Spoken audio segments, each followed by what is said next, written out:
ষষ্ঠ শ্রেণী গণিত ষষ্ঠ অধ্যায় দৈর্ঘ্যমাপী। এই অধ্যায়ে আজকে আমরা 1 থেকে 48টা এমসিকিউ নিয়ে আলোচনা করব।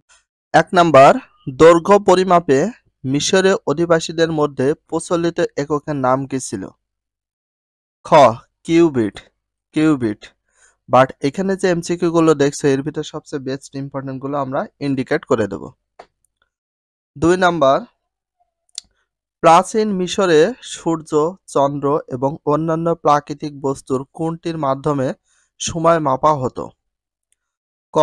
পর্যায়কাল। পর্যায়কাল। 3. 18 ক্যারেট, 21 ক্যারেট এই পরিমাপগুলো ব্যবহার করেন কারা? স্বর্ণ বিক্রেতারা। স্বর্ণ বিক্রেতারা। 21 ক্যারেটে স্বর্ণ, 20 ক্যারেট, 22 ক্যারেট, 18 ক্যারেট এইগুলো শুধুমাত্র স্বর্ণ যারা বিক্রি করে বা সোনা তারাই ব্যবহার করে। 4 নাম্বার, পরিমাপ ব্যবস্থার সবচেয়ে পুরানো নিদর্শন পাওয়া যায় কোথায়? ক. প্রাচীন মিশর। প্রাচীন মিশর। 5 নাম্বার, প্রাচীনকালে শস্যর বীজ দিয়ে নিচের কোনটি মাপা হতো? খ. পাত্রের ধারণ ক্ষমতা। পাত্রের ধারণ ক্ষমতা। 6 নাম্বার, পরিমাপের ক্যারেট এককটির উদ্ভব হয়েছিল কোনটি থেকে? খ. ক্যারবের বীজ থেকে। ক্যারবের বীজ থেকে। 7. স্বর্ণ বিক্রয়ের ক্ষেত্রে সঠিক ক্যারেট হলো? গ. 21। 21। 8. পরিমাপের অতি প্রাচীন এককের নাম কি? কিউবিট। কিউবিট। 9. পরিমাপের আদর্শ পরিমাণটি কি নামে পরিচিত? ক. একক। একক। 10. কাগজের স্কেল বানানোর জন্য নিচের কোনটি ব্যবহার হয় না? ঘ. কুড়াল। কুড়াল। 11. মন, সের, ছটাক, তোলা কিসের একক? ভর। ভর। 12.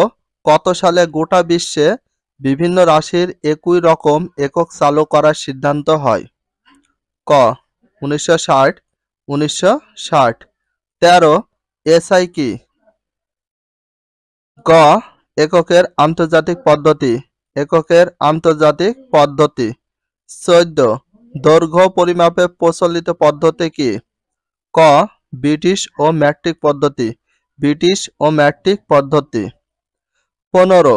ব্রিটিশ পদ্ধতিতে দৈর্ঘ্য পরিমাপের একক কোনটি? ঘ. ইঞ্চি। ইঞ্চি। 16.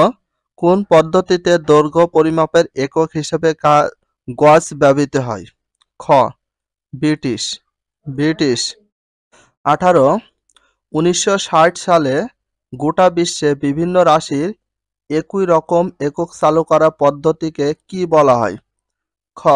এসআই। এসআই পদ্ধতি। কোন পদ্ধতিতে ফুটকে দৈর্ঘ্য পরিমাপের একক হিসেবে ব্যবহার করা হয়? ব্রিটিশ। ব্রিটিশ। 20. নিচের কোনটি পরিমাপের জন্য কিলোমিটার ব্যবহার করা হয়? ক. দূরত্ব। দূরত্ব। 21. বেশি দূরত্ব পরিমাপের জন্য নিচের কোনটি ব্যবহার করা হয়? খ. কিলোমিটার। কিলোমিটার। 22. যে আদর্শ ভৌত রাশির সাথে তুলনা করে অন্য রাশির পরিমাপ করা হয় তাকে কি বলে? পরিমাপের একক। পরিমাপের একক। 23. তেল পরিমাপ করার জন্য কোন এককটি ব্যবহার হয়? খ. লিটার। লিটার। 24. চাল, ডাল পরিমাপের এর জন্য ব্যবহৃত একক কোনটি? কেজি। কেজি। 25. পূর্বে আমাদের দেশে ভরের একক হিসাবে কোনটি ব্যবহার করা হতো? ঘ. সবগুলো, যেমন মন, সের, ছটাক সবগুলো ব্যবহার হতো। বর্তমানে সের কথাটা বলা হয়, মন কথাটা ইউজ করা হয়। 26. এককের আন্তর্জাতিক পদ্ধতির সংক্ষিপ্ত রূপ কি? এসআই। এসআই। 27. দৈর্ঘ্য পরিমাপের প্রচলিত পদ্ধতি কয়টি? দুইটি। দুইটি। 28. বর্তমানে পৃথিবীতে অধিকাংশ দেশে দৈর্ঘ্য পরিমাপের ব্যবহৃত পরিমাপ পদ্ধতি কোনটি? ক. ম্যাট্রিক পদ্ধতি। ম্যাট্রিক পদ্ধতি। 29. ম্যাট্রিক পদ্ধতি পরিমাপের বৈশিষ্ট্য হলো এটি 10 গুণোত্তর। 10 গুণোত্তর। 30 কোনটির দ্বারা ম্যাট্রিক পদ্ধতিতে পরিমাপ করা সহজ হয়? ক দশমিক ভগ্নাংশ। দশমিক ভগ্নাংশ। 31 নিচের কোনটি ব্রিটিশ পদ্ধতিতে দৈর্ঘ্য পরিমাপের একক? ঘ ইঞ্চি। ইঞ্চি। 32 ম্যাট্রিক পদ্ধতিতে দৈর্ঘ্য পরিমাপে এককের রূপান্তর পদ্ধতির নাম কি? ঘ সিঁড়ি পদ্ধতি। সিঁড়ি পদ্ধতি। 33 সর্বপ্রথম কোন দেশে ম্যাট্রিক পদ্ধতি চালু হয়? গ ফ্রান্স। ফ্রান্স। 34 কত শতাব্দীতে ফ্রান্সে ম্যাট্রিক পদ্ধতি চালু হয়? ক অষ্টাদশ। অষ্টাদশ। 35 নিচের কোনটি ম্যাট্রিক পদ্ধতিতে দৈর্ঘ্য পরিমাপের একক?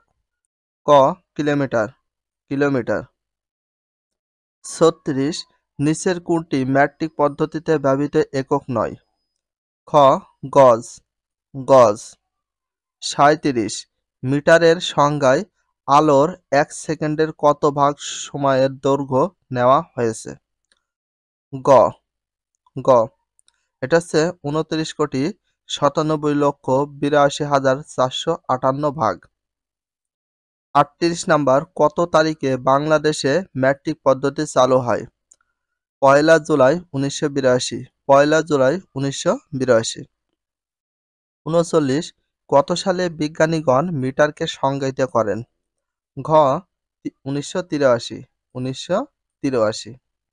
40 প্রায় কত বছর গবেষণা করে বিজ্ঞানীগণ মিটারকে সংজ্ঞায়িত করেন? ক 200 বছর। 200 বছর। 40 নিচের কোনটি মিটারের চেয়ে ছোট একক? খ ডেসিমিটার। ডেসিমিটার। 42 নিচের কোনটি মিটারের চেয়ে বড় একক? ক হেক্টোমিটার। হেক্টোমিটার। 43 সিঁড়ি পদ্ধতিতে ছোট একক থেকে বড় এককে গেলে প্রতিটি ধাপের জন্য কত দ্বারা ভাগ করতে হয়? ক 10। 10। 1 মিটার সমান কত? 10 ডেসিমিটার। 10 ডেসিমিটার। 45 নাম্বার ম্যাট্রিক পদ্ধতিতে কোনটি বড়? ঘ 10 মিটার। 10 মিটার। 46 ম্যাট্রিক পদ্ধতিতে কোনটি ছোট? ক সেন্টিমিটার। সেন্টিমিটার। 47 1 সেন্টিমিটার সমান কত মিলিমিটার? 10 মিলিমিটার। 10 মিলিমিটার। 48 100 ডেসিমিটারে কত মিটার? খ 10 মিটার। 10 মিটার। 48টা এমসিকিউ আমরা দেখিয়ে দিলাম। তো যদি ভিডিওটা ভালো লাগে অবশ্যই চ্যানেলে সাবস্ক্রাইব, পেজ হলে ফলো করে দিও, তার সাথে একটা লাইক এবং একটা কমেন্ট করে দিও।